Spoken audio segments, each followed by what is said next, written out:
Sir ఒక్క విషయం sir, ఈ చర్యలు తీసుకునే విషయంలో రేవంత్ రెడ్డి కుల ఒకటి ఫస్ట్ నేను చూపెడతా ఒక నిమిషం ఆపి దీని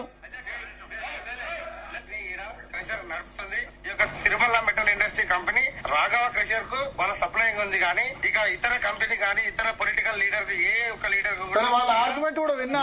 ఏమంటారంటే ఇది తిరుమల వాళ్ళది మాది కాదు అంటారు, అంతే కదా? వాళ్ళు చెప్తున్నారు నడిపించేవాళ్ళు ముఖ్యమంత్రి ఫైన్ ఇచ్చామంటారు. ముఖ్యమంత్రి ఫైన్ వాళ్ళకేది ఇచ్చారు సార్? అది ఇప్పుడు రోడ్ వచ్చింది రాఘవ కన్స్ట్రక్షన్ కు, రాఘవ కన్స్ట్రక్షన్ రోడ్ వచ్చింది సార్. అక్కడ రోడ్డుకు సంబంధించి తిరుమల నుంచి వాళ్ళు తీసుకుంటే దాన్ని మొత్తం రాఘవకి అంటే రాఘవ కన్స్ట్రక్షన్ క్రషింగ్ చేసి అమ్ముతున్నారు.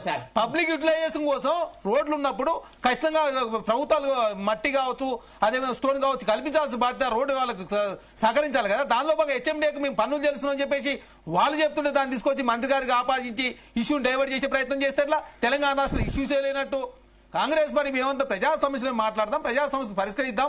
అధికార పక్షం ప్రతిపక్షాల సలహా తీసుకుంటూ ఉంటే ఆ ప్రతిపక్షాల సలహా ఇవ్వకుండా ఏకంగా కడియం సింగ్ గారు అవమానిస్తే సస్పెండ్ చేస్తే ఎట్లా? శరత్ గారు చెప్పాలా? శరత్ గారు సార్, మీరు కడియం సింగ్ గారు అవమానించిన విషయంలో మీరు కడియం సింగ్ గారు మద్దతు ఇస్తారా?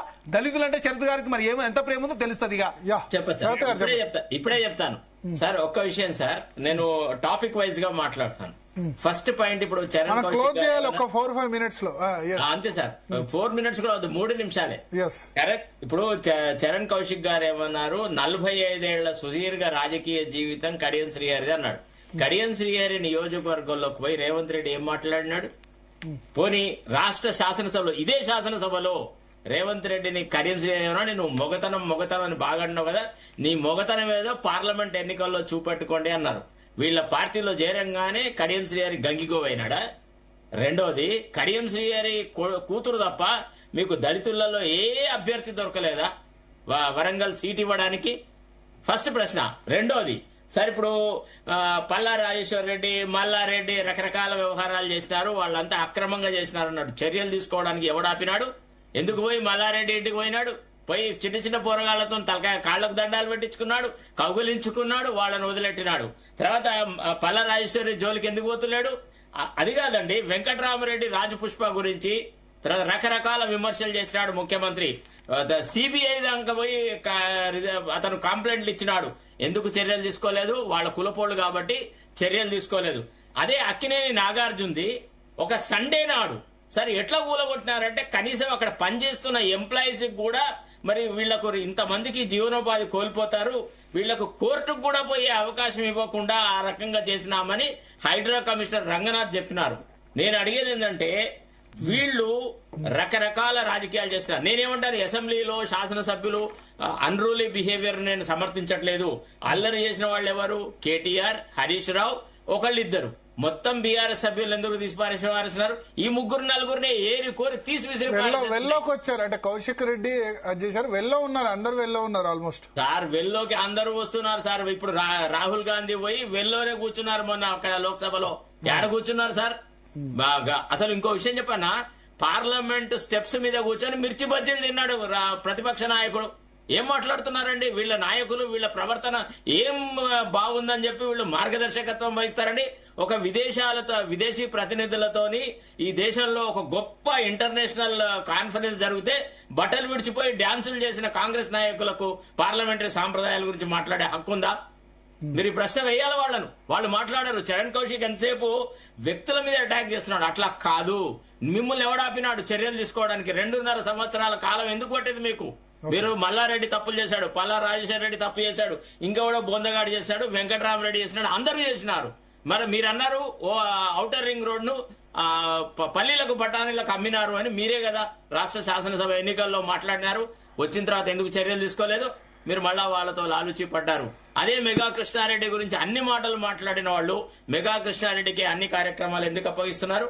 తర్వాత నిన్న రాజగోపాల్ రెడ్డి ఒక విషయం చెప్పినాడు. కాంగ్రెస్ పార్టీ ఎమ్మెల్యే కూడా, అయ్యా మదిరకు అన్ని డెవలప్మెంటల్ యాక్టివిటీ పోతున్నది, కొడంగల్కి అన్ని పోతున్నాయి. ఉత్తమ్ కుమార్ రెడ్డి నియోజకవర్గంలో అయితే ప్రతి 5 ఎకరాలకు ఒక లిఫ్ట్ ఇరిగేషన్ ప్రాజెక్ట్ ఉంది. నేను దిక్కులేని వాడిని, నేను ఏదో లేదు అన్నట్టుగా నా నియోజకవర్గానికి నయా పైసా ఇవ్వట్లేదు, ముఖ్యమంత్రి వివక్ష ప్రదర్శిస్తున్నాడని మీ పార్టీ శాసనసభ్యుడే అన్న తర్వాత ముఖ్యమంత్రిలో ఔదార్యం ఎక్కడుంది? ముఖ్యమంత్రిలో సమానత్వం ఎక్కడుంది, అన్ని నియోజకవర్గాలను సమంగా చూస్తున్నాడన్న భావన ఎక్కడుంది?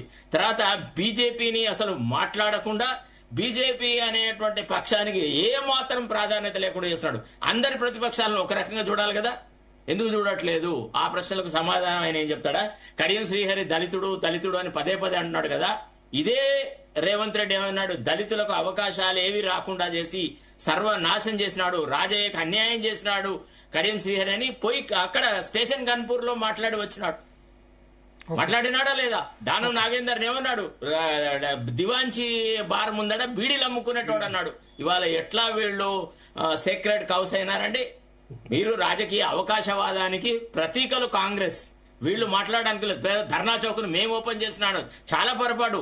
ధర్నా చౌక్ కు సంబంధించిన కేసు హైకోర్టులో వచ్చినప్పుడు నేను ధర్నా చౌక్ ఉండాలా, ఒక ప్రతిపక్షాలకు వెంటిలేషన్ కి ఒక ప్లేస్ ఉండాలని ఆర్గ్యూ చేస్తే నా మీద కక్ష కట్టినారు బీఆర్ఎస్ వాళ్ళు. అరే ఈ కొడుకు ఇట్లా మాట్లాడినాడా అని చెప్పి. ఎందుకంటే వీళ్ళు పెద్ద పెద్ద విషయాలు చెప్పుకున్నారు. ఏదో ఈయన ఏదో ధర్నా చౌక్ అక్కడ కట్టినట్టుగా ఎస్టాబ్లిష్ చేసినట్టుగా. ఇక ఇసుక దొంగలు అంటారా? ఎవరండి మీ ఎమ్మెల్యేలో ఎవడు ఇసుక దొంగతనం చేయట్లేదు చెప్పండి? గోదావరి ప్రాంతాల్లో ఉన్న మీ చెన్నూరు వివేక్ చేయట్లేదా? రామగుండం రాజాసింగ్ ఎవడండి ఇసుకను దొంగతనం చేయని వాడి పేరు?